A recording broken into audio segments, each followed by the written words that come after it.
When a Nexus S and a Samsung Focus love each other very much, you get something that looks like this. The Ativ Odyssey for Verizon Wireless is Samsung's first Windows Phone 8 device for the United States. I'm Michael Fisher. This is Pocket Now. Let's review it.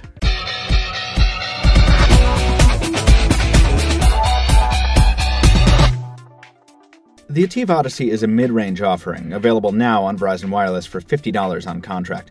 For the full text of our quick review, including benchmarks, photos, and more, visit us at pocketnow.com and follow us in the links down in the description. Like its higher-end sibling, the Ativ S, the Odyssey isn't necessarily going to turn heads across the room, but close up, it's a fairly attractive device. Its 11mm thickness is substantial relative to its 125-gram weight, but it doesn't feel too toy-like in the hand, and its medium size means the power standby and volume keys are always within easy reach. The display, though, is disappointing. Its 4-inch 480 by 800 resolution is typical for the mid-range, but for some reason pixels are especially visible on this Super AMOLED panel, and color reproduction is off. It's a serviceable display, but no more than that. The Ativ Odyssey doesn't lag too far behind in the spec sheet. It packs the familiar Qualcomm Snapdragon S4 Plus at 1.5 GHz, backed up by a gig of RAM. There's only 8 gigs of onboard storage available, but that's augmented by up to 64 gigs of micro SD expansion, and the 2100 mAh battery is also removable for quick swapping. The primary shooter is a 5-megapixel module. The Odyssey packs plenty of horsepower under the hood, especially for the price. It's just a question of how willing you are to deal with a lackluster display and the typically oversized Verizon branding that determines whether you can live with this phone for a 2-year contract period. The Ativ Odyssey we tested was running one of the latest builds of Windows Phone 8, and it delivered the consistent, near one-to-one responsiveness and the stability and reliability we've come to expect from Windows Phone. Samsung's suite of custom apps is still pretty anemic compared to Nokia's, but there are a few new titles here, so at least it's growing.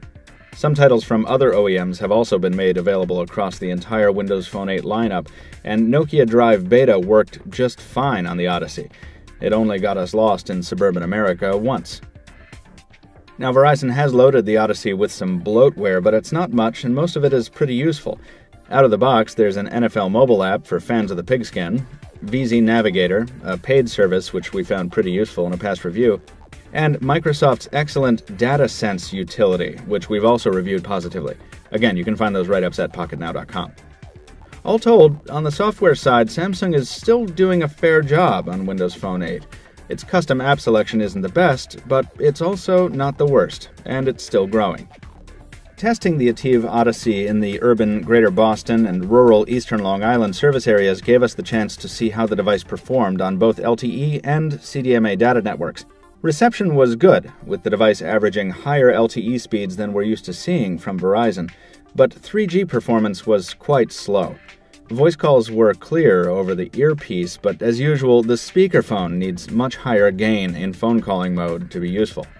On our end, the noise cancellation was pretty inconsistent, but callers said we sounded about average as long as we were in quiet conditions.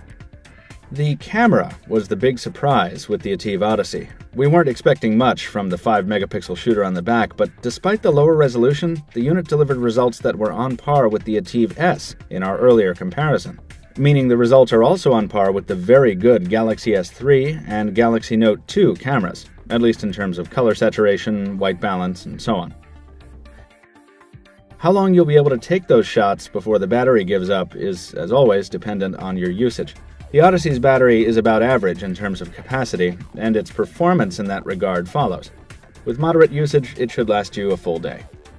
The Ativ Odyssey is yet another installment in the increasingly long line of good mid-range Windows Phone 8 devices. It's not the bomb blast we were hoping for from Samsung's first WP8 device for the US, but for $50 on contract on America's largest carrier, it's a solid value. If you can put up with the lackluster display and the ho-hum physical design, this is a good Windows Phone for your money. We give it a solid 7 out of 10. Folks, don't forget to check out our Ativ Odyssey versus Ativ S comparison video. Check out the written review at pocketnow.com, and be sure to follow us in the links in the description below.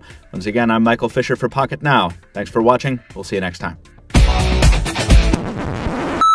But out here, I mean, I can't hear a damn thing you're saying because you're invisible and imaginary. It's not good. No. No! This is me being confused and lost in the wilderness.